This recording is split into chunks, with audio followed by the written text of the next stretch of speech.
Personal finance opinions YouTube channel में बाखबर investor कामयाब investor video series की हफ्तावार वीडियो में आपको खुशामदीद। आज की ये वीडियो 3 से लेकर 7 नवंबर 2025 का जो हफ्ता है, इस हफ्ते के दौरान पाकिस्तान स्टॉक मार्केट और स्टॉक मार्केट में लिस्टेड कंपनीज़ के हवाले से है। जितनी भी इंपॉर्टेंट अनाउंसमेंट्स हैं या ख़बरें हैं इस हफ्ते के हवाले से, उनको इस वीडियो में डिस्कस किया जाएगा। इस वीडियो सीरीज़ का मकसद यही होता है कि एज एन इन्वेस्टर आपको जो भी स्टॉक मार्केट में कंपनीज लिस्टेड हैं उनके हवाले से और ओवरऑल जो स्टॉक मार्केट की सूरत हाल है उस हवाले से बाखबर रखा जाए। क्योंकि जितने आप वेल अवेयर्ड होंगे और वेल कैलकुलेटेड डिसीजन लेंगे, उतना ही आप बेहतर तरीके से अपनी इन्वेस्टमेंट में कामयाब हो सकते हैं। याद रहे कि इस वीडियो सीरीज़ में या इस चैनल पे जितनी भी वीडियोस पब्लिश की जाती हैं उसमें आपके लिए कोई फाइनेंशियल एडवाइस या बाय और सेल कॉल नहीं होती। सिर्फ इन्फॉर्मेशनल और एजुकेशनल पर्पज़ के लिए ये सारी इन्फॉर्मेशन और ये डेटा रिसर्च करके आपके सामने लाया जाता है। सबसे पहले हम वीकली न्यूज़ अपडेट्स की बात करेंगे, जिसमें कुछ इंपॉर्टेंट जो खबरें हैं मुख्तलिफ कंपनीज़ की उसको डिस्कस करेंगे। उसके बाद फिर हम देखेंगे कि ओवरऑल इस हफ्ते के दौरान डॉलर की क्या सूरत हाल रही रुपए के मुकाबले में। फिर हम ये देखेंगे कि पाकिस्तान के फॉरेक्स के रिजर्व की क्या सूरत हाल है, लेटेस्ट जो डेटा है उसके मुताबिक। और last but not least KSE 100 index की जो मूवमेंट है इस हफ्ते के दौरान, उसको भी हम थोड़ा सा एनालाइज करेंगे। पहली जो खबर या जो अनाउंसमेंट है वो oil and gas exploration sector की एक बड़ी कंपनी यानी मारी एनर्जीज़ के बारे में है, जो कि पहले मारी पेट्रोलियम कहलाती थी। और एक पॉजिटिव डेवलपमेंट या पॉजिटिव जो इन्फॉर्मेशन है वो पब्लिश की गई है, अनाउंस की गई है इस कंपनी की तरफ से, regarding provision of petroleum exploration rights in north Balochistan. तो ये जो ग्रांट है ये प्रोविजनल ग्रांट है, और इस हवाले से डिटेल्स ये हैं कि कंपनी ये बता रही है कि we are please to inform that ministry of energy यानी जो पेट्रोलियम डिवीजन है, उन्होंने ब्लॉक नंबर 28 नॉर्थ, जो कि बलूचिस्तान में वाक़ है, ये प्रोविजनली इन्होंने एलोकेट किया है या ग्रांट किया है हमारी एनर्जीज़ को फॉर द एक्सप्लोरेशन पर्पजेज़। तो कंपनी को ये अपनी जो एक्सप्लोरेशन जर्नी है उस हवाले से ऑलरेडी बलूचिस्तान में भी और दीगर जो रीजन हैं खास तौर पे वज़ीरिस्तान भी, और कुछ जो दीगर इस तरह के एक्सप्लोरेशन वेल्स हैं वहाँ पर बड़ी अच्छी डेवलपमेंट्स वक्तन फ़वक्तन ये अनाउंस करती जा रही है। तो अब ये जो मिनरल रिच इलाका है बलूचिस्तान का, वहाँ पर ये इनको नई जो है प्रोविजनल ग्रांट मिली है। तो वी होप के it will have positive impact in future on overall exploration efforts of the company and consequently on its profitability. अब जो दूसरी खबर है वो बड़ी ही पॉजिटिव खबर है। नेटसोल टेक्नोलॉजीज़, जो कि टेक्नोलॉजी सेक्टर की कंपनी है, उसने जो अनाउंसमेंट्स जारी किए हैं, दो अनाउंसमेंट्स हैं बेसिकली। जो पहली अनाउंसमेंट है वो ख़ास तौर पे बड़ी इंपॉर्टेंट है कि जो KPK गवर्नमेंट है वो डिजिटलाइजेशन की तरफ जा रही है। और जो ओवरऑल इस हवाले से जो ये डिटेल्स हैं वो ये हैं कि ये एक बड़ा ही लैंडमार्क एग्रीमेंट साइन हुआ है बिटवीन गवर्नमेंट ऑफ KPK और with this company NetSol technologies limited. और 500 अगर आप यहाँ पे अमाउंट देखें तो ये 500 मिलियन की एक बड़ी अमाउंट है। उसका ये जो एग्रीमेंट है वो साइन हुआ है, और इसको जो फंडिंग है वो वर्ल्ड बैंक की तरफ से हो रही है। तो इसमें ये अगला जो फेज़ है या मरहला है, जो पेपरलेस गवर्नमेंट प्रोजेक्ट है उसका, उसमें ये काम करेंगे। पहले भी इसका एक फ़ेज़ हो चुका है, तो अब ये जो इस फेज़ में पेपरलेस यानी डिजिटल एक ट्रांसफॉर्मेशन है, उस हवाले से ये अपना प्रोजेक्ट करेंगे एग्जीक्यूट। और इसमें जो फ़ेज़ वन था उसमें इन्होंने जो चीफ मिनिस्टर की जो समरीज़ हैं, जो कैबिनेट के रिलेटेड मैटर्स होते हैं, वर्क फ्लोज होते हैं, उन सबको इन्होंने पेपरलेस कर दिया था, यानी उन सबको डिजिटाइज कर दिया था। तो अब ये सेकंड फेज़ में जा रहे हैं, जिसमें ये ऑटोमेशन को और जो इंटर एजेंसी इंटरेक्शन इंटीग्रेशंस हैं उसको स्केल अप करेंगे, और फर्दर जो है ना इस हवाले से जो डिजिटाइजेशन की जर्नी है उसमें ये प्रोसीड करेंगे। तो ये कंपनी के लिए भी ओवरऑल KPK और जो पाकिस्तान की ओवरऑल जो हमारी गवर्नमेंट्स हैं उस हवाले से भी ये एक पॉजिटिव डायरेक्शन में मूव है। क्योंकि फ्यूचर में जितना ज़्यादा डिजिटाइजेशन की तरफ जाएंगे और मामला स्ट्रीमलाइन होंगे, पेपरलेस हम इकानमी की तरफ और पेपरलेस मैटर्स की तरफ जाएंगे, तो उसका फ़ायदा मुल्क को भी होगा और आवाम को भी होगा। तो लेट्स होप कि ये प्रोजेक्ट सक्सेसफुली एग्जीक्यूट होता है with all the political noise that we see. तो उसमें ऑब्वियसली ये एक पॉजिटिव खबर नेटसोल के लिए भी होगी, उसको एक अच्छा कॉन्ट्रैक्ट मिला है। अब नेटसोल ने एक और ख़बर जो इस सब्सिक्वेंटली एक सेपरेट अनाउंसमेंट में इन्होंने इन्फॉर्मेशन अनाउंस की है, वो ये है कि इस कंपनी ने जो एक पाकिस्तान में इदारा है नेवटेक के नाम से, national vocational and technical training commission, NAVTTC बोलते हैं इसको। तो उसके साथ इन्होंने एक पार्टनरशिप साइन की है, जिसके तहत ये तकरीबन 1600 इंडिविजुअल्स को जो लेटेस्ट कटिंग एज टेक्नोलॉजीज़ हैं, जैसे एआई है, डेटा साइंसेज है और साइबर सिक्योरिटी है, उस हवाले से ट्रेनिंग देंगे। तो ये भी एक पॉजिटिव डायरेक्शन में एक मूव है from government of Pakistan, from this particular institute, and this is good for NetSol as well. तो पाकिस्तान के अंदर ये जो लेटेस्ट टेक्नोलॉजीज़ हैं, जो फ्यूचरिस्टिक टेक्नोलॉजीज़ हैं, उसमें जितने ज़्यादा लोगों को ट्रेनिंग्स मिलेंगी, जितने ज़्यादा लोग इस हवाले से अपने जो रिक्वायर्ड स्किल्स हैं उससे अपने आप को इक्विप करेंगे, तो ये हमारी जॉब मार्केट के लिए भी, हमारी कंपनीज़ के लिए भी और ओवरऑल जो हमारी इकानमी है उसके लिए भी पॉजिटिव होगा। अब जो अगली खबर है वो कैप्को के हवाले से है, कोट अद्दू पावर कंपनी लिमिटेड। और जो डेवलपमेंट है वो ये है कि इस जो एक पोटेंशियल एक्विजिशन होने जा रही है अटक सीमेंट की by Kapco and one of its partner, तो उस हवाले से है। बेसिकली इनकी और फौजी फाउंडेशन की पहले बात चली थी, अनाउंसमेंट आई थी कि ये दोनों मिलकर उसमें 84% के करीब शेयर्स लेना चाहते हैं। लेकिन अब थोड़ा सा उसमें चेंज ये आई है कि फ़ौजी फाउंडेशन की बजाय उन्होंने कहा कि फ़ौजी सीमेंट, क्योंकि जो उनका फ़ौजी सीमेंट का बिज़नेस भी ऑलरेडी सीमेंट का है, तो फ़ौजी फाउंडेशन की बजाय फ़ौजी सीमेंट और कैप्को मिलकर अब ये एक्विजिशन करेंगे। तो ये इस हवाले से अनाउंसमेंट थी फ्रॉम कैप्को। और सिमिलर अनाउंसमेंट फ़ौजी सीमेंट की तरफ से भी आई है। तो अब ये जो 84% शेयर होल्डिंग होगी, जो इक्वली ये दोनों कर रहे होंगे, उसमें जो पार्टनर्स होंगे वो होंगे कैप्को एंड फ़ौजी सीमेंट। अब जो अगली खबर है वो एफएफसी के हवाले से है, फौजी फर्टिलाइज़र। और फौजी फर्टिलाइज़र ने जो खबर दी है, ये अनाउंसमेंट कुछ दीगर कंपनीज भी इसमें स्टेक होल्डर्स हैं उन्होंने भी दी है। तो पहले हम फौजी फर्टिलाइज़र की बात कर लेते हैं। इन्होंने ये कहा है कि we are please to inform that the lenders of Thar energy limited have declared the occurrence of project completion of 330 megawatt power plant on October 31st in accordance with the project financing documents। तो ये जो एक power plant के हवाले से project completion की announcement आई है थर एनर्जी लिमिटेड, तो वहाँ पर जो फौजी फर्टिलाइज़र है ये 30% का शेयर होल्डर है। तो ये इन्होंने इस डेवलपमेंट को यहाँ पे अनाउंस किया है। तो अब इस यहाँ पर जो अच्छी चीज़ है वो ये है कि declaration of project completion date for TEL is a momentous occasion for the company, क्योंकि ये अब टीईएल को इनेबल करेगा कि वो अपने शेयर होल्डर्स को डिविडेंड पे कर सके। तो उसको वो जब डिविडेंड पे करेगा तो उसके शेयर होल्डर्स में 30% स्टेक एफएफसी का है। तो FFC will be one of the major beneficiary from all the dividends that will come in future from TEL. तो इसी तरह की जो अनाउंसमेंट है फॉर द सेम कंपनी, तो थल लिमिटेड ने भी जारी की है, क्योंकि थल लिमिटेड भी उसमें स्टेक होल्डर्स हैं। और साथ साथ हब पावर कंपनी यानी हब को जो है उसकी जो इससे भी ज़्यादा मेजर स्टेक्स हैं उसने भी इससे रिलेटेड अनाउंसमेंट अपनी रिलीज़ की है। तो हबको ने अब जो अपनी अनाउंसमेंट है उसमें मेंशन किया है, we are please to inform that the lender of Thar energy limited and Thal Nova power Thar private limited.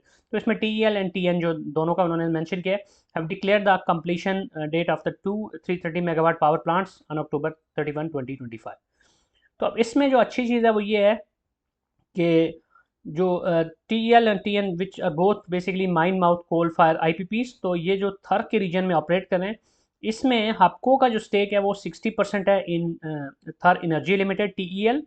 और इसकी होली और इन इसकी जो होली ऑन सब्सिडरी है उसके थ्रू है, which is hub power holding limited. जबकि ये 38% शेयर होल्डर है टीएन में भी, यानी कि थल नोवा में भी। तो इस लिहाज से आप देखें तो एफएफसी तो सिर्फ जो टीईएल है उसमें 30% का स्टेक रखता है, लेकिन हबको जो है वो मेजर स्टेक होल्डर है, ये ज़्यादा बड़ा बेनिफिशरी है कि जो टीईएल में भी और टीएन में भी अपने जो सब्सिडरीज हैं उसके थ्रू यहाँ पर मेजर स्टेक होल्डर है। तो इसको ज़्यादा फ़ायदा होगा इस प्रोजेक्ट की कंप्लीशन का। अब जो अगली खबर है वो मैक्टर इंटरनेशनल, जो कि फार्मा सेक्टर की एक कंपनी है, इसने भी एक पॉजिटिव डेवलपमेंट के हवाले से अनाउंसमेंट जारी की है। और इन्होंने मेंशन किया है कि we are please to inform के Macter international limited has successfully launch सीमा semaglutide in prefilled syringes and prefilled multi dose pen PFP presentation.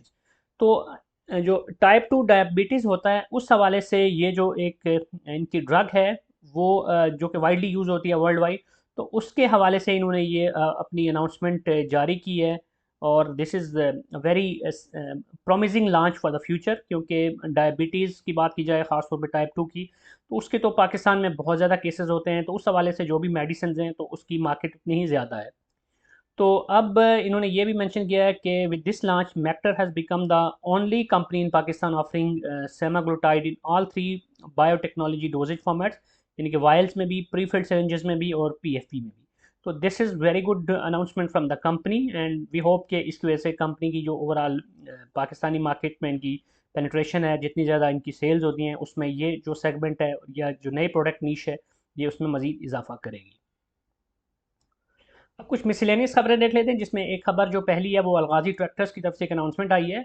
तो इनको कोई पेनल्टी पड़ी थी ऑलमोस्ट 40 मिलियन PKR की CCP की तरफ से, यानी कंपटीशन कमीशन की तरफ से। तो अब उस हवाले से जो कंपटीशन एपेलेट ट्रिब्यूनल था, तो एपेलेट ट्रिब्यूनल में गए हैं ये, और उसके बाद ये जो पेनल्टी है उनकी वो सेट असाइड कर दी गई है। तो दिस इज़ गुड, और क्योंकि कोई भी इस तरह की पेनल्टीज़ अगर पड़ती हैं तो ऑब्वियसली उसका एक नेगेटिव इम्पैक्ट आता है कैश फ्लो पे कंपनी की।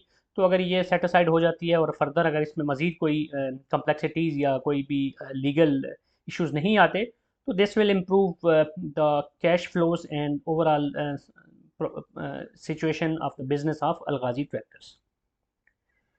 अब जो अगली खबर है इस हवाले से, वो बीको स्टील्स के हवाले से है, और बीको स्टील्स ने भी एक पॉजिटिव अनाउंसमेंट जारी की है कि they have started supplying steel angles used in electric transmission poles and related infrastructure. और ये काफ़ी सारे प्रोजेक्ट्स जो वापडा के हैं और जो डिस्कोज हैं उनके, उनको ये अपने इनडायरेक्ट वेंडर्स के ज़रिए इन्होंने ये इलेक्ट्रिक ट्रांसमिशन पोल्स के लिए स्टील एंगल्स प्रोवाइड करना शुरू किए।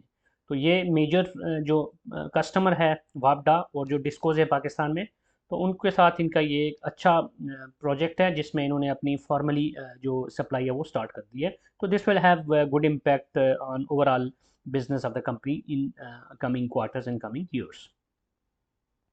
अब जो अगली खबर है वो ये है कि जो रेमिटेंसेस के नंबर्स हैं वो अगेन बड़े हौसला अफजा हैं अक्टूबर में, और अक्टूबर में 3.4 बिलियन के रेमिटेंसेस पाकिस्तान ने रिसीव किए हैं as per the data revealed by State bank.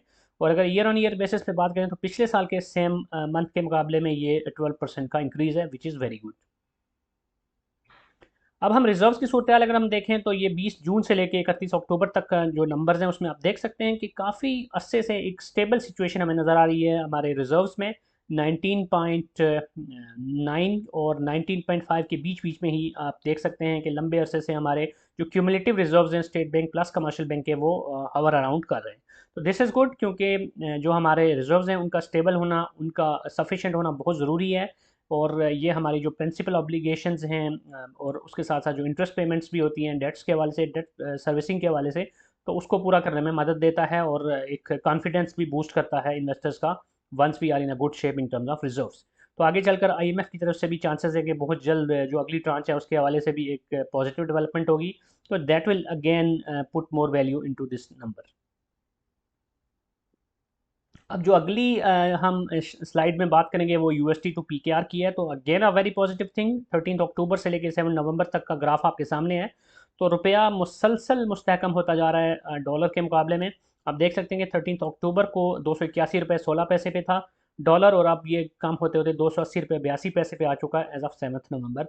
तो जर्नी पॉजिटिव है, मींस के रुपया मुस्तहकम हो रहा है, नंबर्स कोई बहुत एक्स्ट्रॉर्डनरीली चेंज नहीं हो रहे, एक ऑर्गेनिक चेंज हमें नज़र आ रही है। लेकिन this is what we actually want कि डॉलर के मुकाबले में रुपया जितना ज़्यादा ऑर्गेनिकली अपनी स्ट्रेंथ को पकड़ेगा या फिर अपनी स्ट्रेंथ को मेंटेन रखेगा, वही पॉजिटिव होगा।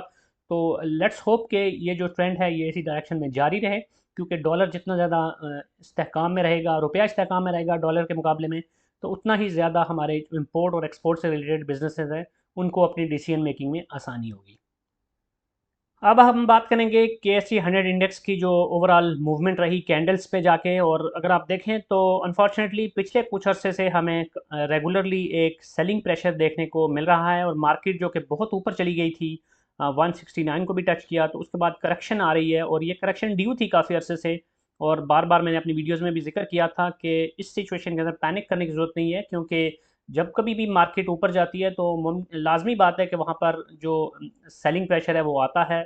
जो लोग, जिन लोगों ने रिटेल इन्वेस्टर की बात करें या इंस्टीट्यूशनल्स की, तो उन्होंने जब अपनी पोजीशंस बहुत नीचे की प्राइस पे ली होती हैं तो उन्होंने प्रॉफिट टेकिंग करनी होती है, और उसी हिसाब से फिर हमें मार्केट के अंदर प्रेशर भी नज़र आता है।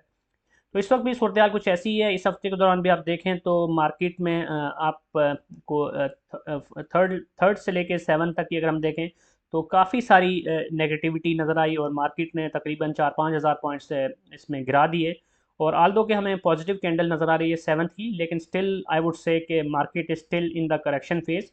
लेकिन ये करेक्शन आपको अपॉर्चुनिटीज़ भी दे रही है, और इसमें अगर आप अच्छी पोजीशंस लेते हैं एज एन इन्वेस्टर तो वो आपको आगे चलकर फ़ायदा हो सकता है, क्योंकि अब कुछ अरसे से प्रॉब्लम ये आ रहा है कि जिस भी कंपनी को आप देखते हैं तो 52 वीक्स के हाई के करीब ट्रेड हो रही थी, और जो दीगर वैल्यूएशन थी उस पर भी जब हम नज़र दौड़ाते थे तो ज़्यादातर जो इन्वेस्टर है वो काशियस अप्रोच में ही रहते थे कि इस वक्त शायद लेना रिस्की होगा। तो अब वो सूरत हाल थोड़ा सा ईज़ आउट हो रही है, मार्केट नीचे आएगी तो आपको कुछ बेहतर पोजीशंस लेने का मौका मिलेगा। और साथ साथ चूँकि आगे फिर से रिजल्ट का सीज़न आ जाएगा दिसंबर का, तो उस वक्त भी काफ़ी सारी कंपनीज़ में डिविडेंड की अनाउंसमेंट भी होती हैं। तो उस हवाले से भी जो डिविडेंड इन्वेस्टर्स हैं वो अभी अपनी पोजीशंस को बेहतर कर सकते हैं, ज़रूरी कांट छांट है वो कर सकते हैं।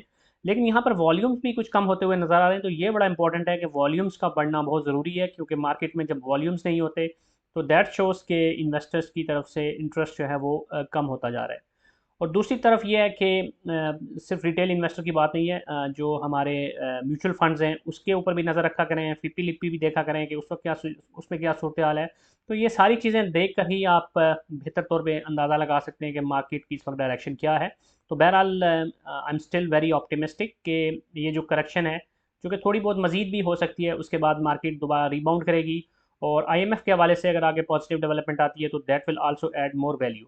और अभी रिसेंटली एक खबर कल परसों ही थी कि कतर ने भी अनाउंस किया कि वो पाकिस्तान की स्टॉक मार्केट में मजीद पैसा डालेंगे, मजीद इन्वेस्टमेंट करेंगे। तो इस तरह के अगर फॉरेन इनफ्लोज आते हैं तो that will also add more value into overall situation that we see in the market. अब साथ साथ कल ही ये खबर मैंने देखी थी कि माइनर्स के जो अकाउंट्स होते हैं स्टॉक मार्केट में, उस हवाले से भी बड़ी पॉजिटिव डेवलपमेंट हुई है। तो ये एक बहुत ही अच्छा अमल होगा, क्योंकि बच्चों को हमारे जो माइनर्स होते हैं 18 ईयर्स से कम के बच्चे हैं, उनके लिए सेविंग के हवाले से ये सबसे बेहतरीन एक ऑप्शन होगा कि उनके अगर पीएसएक्स में अकाउंट हो और वहाँ पर उनके नाम पे आप शेयर्स ले लें, तो जब वो बड़े होंगे तो उनके लिए एक सिग्निफिकेंट अमाउंट होगी, और वो एक बहुत ही सस्टेनेबल सोल्यूशन होता है बजाय जो नॉर्मल टिपिकल तरीका होता है कमेटियाँ वगैरह डालने का उसके मुकाबले में। तो इस तरह की जो चीज़ें हैं, इस तरह की जो डेवलपमेंट्स हैं वो भी मार्केट के अंदर अच्छा असर डालेंगी इन द लॉन्ग रन। और ओवरऑल देखा जाए तो इस वक्त पाकिस्तान की स्टॉक मार्केट में जो अकाउंट्स हैं वो भी काफ़ी तेज़ी से पिछले कुछ अर्से में बढ़े हैं, जो इन्वेस्टर्स हैं उनका इंटरेस्ट डेवलप हुआ है। और अभी चंद दिन पहले मैं एक पॉडकास्ट देख रहा था जिसमें एक जो ब्रोकरेज हाउस है उसके जो आई थिंक सीईओ थे, तो वो बता रहे थे कि उनकी कुछ डिस्कशन हुई हैं, कुछ प्रोग्रेस हुई है रिगार्डिंग अकाउंट ओपनिंग प्रोसेस, जिसमें वो अब जैज़ कैश और इजी पैसा के ज़रिए बड़े सीमलेस तरीके से लोग अपने अकाउंट खोलकर उसको इजीली टॉप अप कर सकेंगे, पैसा वहाँ से मूव करना अपने ट्रेडिंग अकाउंट में और उसको वापस लेके जाना। तो ये बहुत ही ईजी होगा, बहुत ज़्यादा लंबे चौड़े डॉक्यूमेंटेशन के बगैर ईजिली वो अकाउंट खुलेंगे। तो ये सारी चीज़ें भी इंशाल्लाह फ्यूचर में स्टॉक मार्केट में एक अच्छा मोमेंटम लेकर आएंगी। आज की वीडियो को यहीं पे कंक्लूड करते हैं। कोई भी क्वेश्चन या फीडबैक है तो आप कमेंट सेक्शन में लिख सकते हैं, और अगर आपको ये वीडियो पसंद आई है तो चैनल को सब्सक्राइब करना, वीडियो को लाइक करना और बेल आइकन को प्रेस करना मत भूलिएगा। Thank you very much.